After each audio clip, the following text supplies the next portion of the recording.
বললেন, ওরে ওই ব্যাংকে তুমি টাকা জমা রেখেছো কার জন্য? তোমার ভবিষ্যৎ, তোমার সন্তান, তাই না? তোমার সন্তানের জন্য। তুমি সুন্দর একটা বাড়ি করেছো, ঘর করেছো, কার জন্য? এটা কার লাভ? এই যে তুমি দিনকে রাত করছো, রাতকে দিন করছো, এত খেটে এত পরিশ্রম করে তুমি ঘর বাড়ি তৈরি করছো, এত টাকা পয়সা ওই ব্যাংকে জমা রাখছো, তুমি ভাবছো আমি বেশি বুদ্ধিমান তাই? না, তুমি তো পাগল। তাই একবারও ভেবে দেখলে না, এই যে সুন্দর ঘর করলাম, এই ঘরটা কি আসলে আমার কি লাভ? আমার কোনো লাভ আছে? বাবা, সারা জীবন পরিশ্রম করে যে ঘর সুন্দর করে ঘর একখানে দিয়েছেন, ওই ঘরটা কার লাভ? আপনার সন্তানের লাভ, তার সন্তানের লাভ, তার সন্তানের লাভ, তার সন্তানের লাভ, কিন্তু আপনার লাভ কিছুই নেই। সেই জীবনের শেষের দিনে সেই হিসাবের খাতায় শূন্য।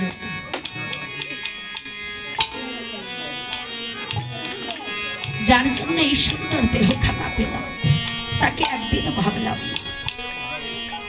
শুধু সন্তানের জন্যে, শুধু পরিবারের জন্যে পরিশ্রম করে খেটে গেলাম, কিন্তু আসল কাজ আমার করা হলো না। যাকে ভজন করব বলে, যাকে সাধন করব বলে এসেছিলাম, তাকে সাধন করায় আমার হলো না।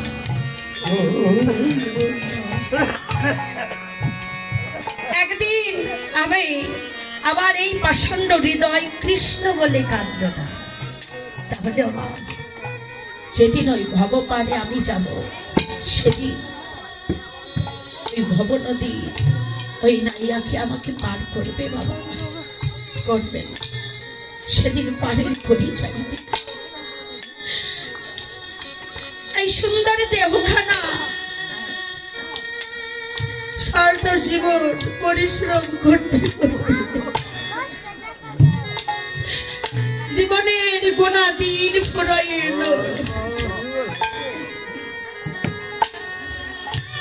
সমস্ত গোনা দিন আমার আস্তে আস্তে গোনা দিন ফুরাই এলো মা, কিন্তু আমার ভজন সাধন হলো না।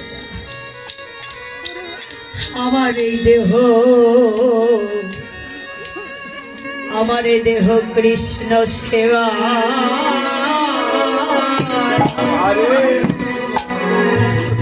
লাগিল।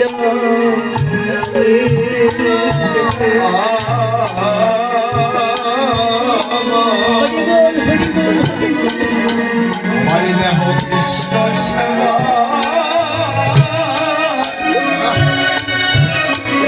সেবাই লাগলো, লাগলো না রে। আমার দেহ কৃষ্ণ সেবাই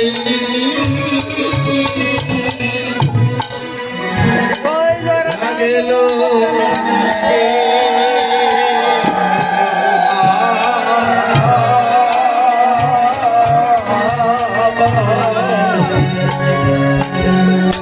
আমার দেহ কৃষ্ণ সেবাই সেবাই লাগলো না রে। কৃষ্ণ সেবাই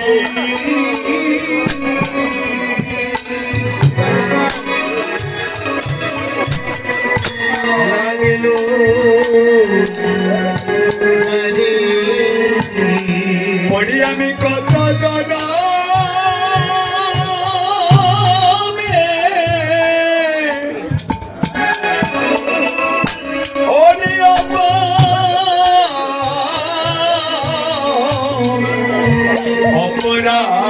অপরাধী।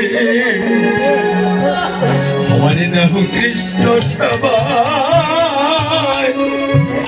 লাগলো না রে।